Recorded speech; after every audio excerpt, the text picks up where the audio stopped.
ભાવનગર બેઠક પરથી ચૂંટણી લડવાની તૈયારી કરી રહેલા કેન્દ્રીય આરોગ્ય મંત્રી મનસુખ માંડવિયા સામે પોરબંદરથી મોટી જીત હાંસલ કરવાનો પડકાર છે।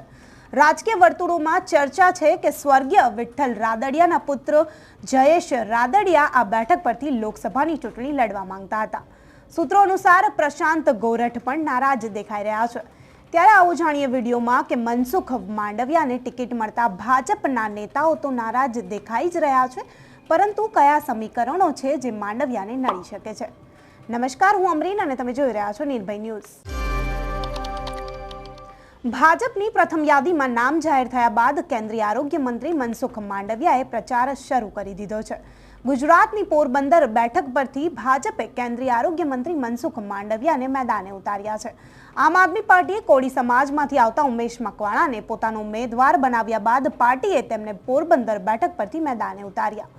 મનસુખ માંડવિયાએ પોતાનું કદ જાળવી રાખવા માટે માત્ર જીત નહીં પણ મોટી જીત હાંસલ કરવી પડશે। રાજકીય વર્તુળોમાં એવી ચર્ચા છે કે પોરબંદર ઉપરાંત માંડવિયા પાસે અમરેલી અને રાજકોટ બેઠકનો પણ વિકલ્પ હતો, પરંતુ અમરેલીમાં સ્થાનિકને તક આપવામાં આવી અને રાજકોટમાં રૂપાલાને ટિકિટ મળવાના કારણે માંડવિયાને ટિકિટ આપવી પડે તેવી ચર્ચાઓ ચાલી રહી છે। તાજેતરમાં કોંગ્રેસ છોડી ભાજપમાં જોડાયેલા અર્જુન મોઢવાડિયાની એન્ટ્રીને પણ ચૂંટણી કનેક્શન સાથે જોડવામાં આવી રહી છે।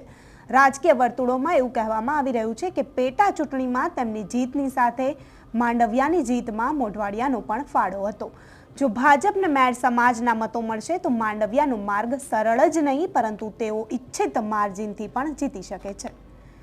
બેઠકનું જ્ઞાતિ સમીકરણ જોવા જઈએ તો મનસુખ માંડવિયા સામે પોરબંદરથી મોટી જીત હાંસલ કરવાનો પડકાર છે। લોકસભા મત વિસ્તારમાં સૌથી વધુ મત લેઉવા પટેલ સમાજ સમુદાયના છે, તે તો તેમને મળી રહેશે, પરંતુ મેર સમાજની વસ્તી બીજા નંબરે છે અને આ જ નિર્ણાયક મનાય છે। ત્યારે કોળી અને લોહાણા સમુદાયના લોકો તેમનો સાથ આપશે કે કેમ તે પણ જોવાનું રહેશે। માંડવિયા પર બહારના વ્યક્તિનું ટેગ છે, તેમને સ્થાનિક નેતાઓનું સમર્થન ખૂબ જ જરૂરી છે। કોંગ્રેસની સ્થિતિ જે છે તે પોરબંદરમાં મજબૂત રહી છે। પોરબંદર લોકસભા બેઠક એવી છે કે જ્યાં ભાજપનું સંપૂર્ણ શાસન નથી। આ બેઠક પરથી કોંગ્રેસના નેતા વિઠ્ઠલભાઈ રાદડિયાએ 2009માં ભાજપને હરાવ્યા હતા, જોકે બાદમાં તેઓ ભાજપમાં જોડાયા હતા। રાદડિયા આ બેઠક પર સતત 3 વખત જીત્યા હતા। પોરબંદરની સીટ પર રાદડિયા પરિવારનો ઘણો પ્રભાવ છે। રાજકીય વર્તુળોમાં ચર્ચા છે કે સ્વર્ગીય વિઠ્ઠલભાઈ રાદડિયાના પુત્ર જયેશ રાદડિયા આ બેઠક પરથી લોકસભાની ચૂંટણી લડવા માંગતા હતા। ગુજરાતમાં જ્યારે તેમને કેબિનેટ મંત્રી બનાવવામાં આવ્યા ન હતા ત્યારે એવી ચર્ચાઓ અને અટકળો લાગી હતી કે પાર્ટી તેમને લોકસભાની ચૂંટણીમાં લડાવી શકે છે। આવી સ્થિતિમાં એવું કહેવામાં આવી રહ્યું છે કે ન તો તેમને મંત્રી પદ મળ્યું અને ન તો લોકસભા ચૂંટણી લડવાની તક મળી। સ્વાભાવિક છે કે આવી સ્થિતિમાં જયેશ રાદડિયા નારાજગી બતાવે। પ્રશાંત ગોરઠે પણ પોતાની નારાજગી વ્યક્ત કરી છે।